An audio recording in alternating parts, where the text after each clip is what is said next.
ಜಾನಪದ ಸಿರಿಯಜ್ಜಿಯ ಸಮಾಧಿಗೆ ಕೂಡಿ ಬಂದ ಸ್ಮಾರಕದ ಭಾಗ್ಯ. ನಾಡೋಜ ಜಾನಪದ ಸಿರಿಯಜ್ಜಿ ಅಕ್ಷರ ಕಲಿಯದಿದ್ರೂ ಕುಳಿತಲ್ಲಿಯೇ ನಿಂತಲ್ಲಿಯೇ ಏಕಕಾಲಕ್ಕೆ ಸಾವಿರಾರು ಪದಗಳನ್ನು ನಿರ್ಘಳವಾಗಿ ಆಡ್ತಿದ್ದ ಜಾನಪದ ಕೋಗಿಲೆ ಎಂದೇ ಕರೆತಿದ್ರು.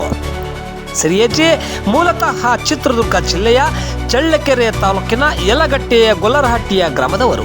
ಇವರು ಸೋಬಾನೆ ಪದ, ಜುಂಜಪ್ಪ, ಎತ್ತಪ್ಪ, ರಂಗನಾಥ ಸ್ವಾಮಿ ಪದ, ಮದುವೆ, ಹಾರತಿ ಕಾರ್ಯಕ್ರಮ, ಕೋಲಾಟ ಪದ ಹೀಗೆ ಸಾವಿರಾರು ಪದಗಳನ್ನು ಹೇಳಿದ್ದಾರೆ.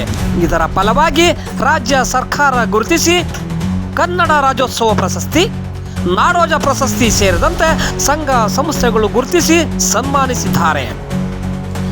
ಇವರು 4 ಮಾರ್ಚ್ 2009ರಲ್ಲಿ ವಯೋಸಹಜ ಸಾವನ್ನಪ್ಪುತ್ತಾರೆ. 16 ವರ್ಷಗಳೇ ಕಳೆದಿವೆ. ಹಲವಾರು ಪ್ರಶಸ್ತಿಗಳನ್ನು ತಂದ ಸಿರಿಯಜ್ಜಿಗೆ ತಾಲೂಕು ಆಡಳಿತವಾಗಲಿ, ಜಿಲ್ಲಾ ಆಡಳಿತವಾಗಲಿ, ಇಲ್ಲಿ ಸರ್ಕಾರವಾಗಲಿ, ಜನಪ್ರತಿನಿಧಿಗಳಾಗಲಿ, ಸಮುದಾಯದವರಾಗಲಿ ಸಿರಿಯಜ್ಜಿಯ ಹೆಸರಿನಲ್ಲಿ ಶಾಲೆಗಳು, ಪ್ರತಿಷ್ಠಾನಗಳು ಮಾಡಿಕೊಂಡರೆ ಹೊರತು ಅಜ್ಜಿಯ ಸ್ಮಾರಕ ನಿರ್ಮಾಣಕ್ಕೆ ಯಾರೂ ಮುಂದಾಗಲಿಲ್ಲ. ಅಜ್ಜಿಗೆ ಸಂದ ಪ್ರಶಸ್ತಿ ಗೌರವವನ್ನು ಉಳಿಸುವ ಕೆಲಸ ಸಹ ಮಾಡಲಿಲ್ಲ. ಕನಿಷ್ಠ ಪಕ್ಷ ಅಜ್ಜಿಯ ಸಮಾಧಿ ಹಾಗೂ ಬಂದ ಪ್ರಶಸ್ತಿಗಳನ್ನು ಕಾಪಾಡುವ ಕೆಲಸವೂ ಸಹ ಮಾಡಲಿಲ್ಲ.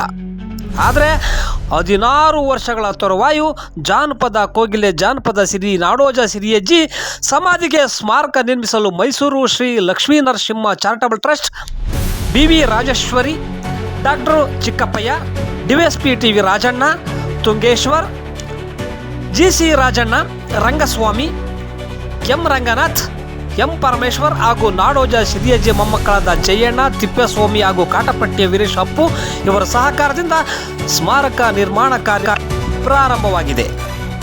ಇದೇ ತಿಂಗಳು 24ರಂದು ಸ್ಮಾರಕ ಉದ್ಘಾಟನೆಯಾಗಲಿದೆ ಎಂದು ಚಳ್ಳಕೆರೆ DSP TV ರಾಜಣ್ಣ ಇವರ ಸಹಯೋಗದಲ್ಲಿ ಅನ್ನ ಸಂತರ್ಪಣೆ ಸಹ ಏರ್ಪಾಡು ಮಾಡಲಾಗಿತ್ತು. ಅದೇನೇ ಆಗಲಿ, ಒಟ್ಟಾರೆ ಸಿರಿಯಜ್ಜಿ ಸಮಾಧಿಗೆ ಸ್ಮಾರಕ ನಿರ್ಮಾಣ ಕಾರ್ಯ ಕೂಡಿ ಬಂದಿದೆ. ಸುರೇಶ್ ಬೆಳಗೆರೆ, ಚಳ್ಳಕೆರೆ.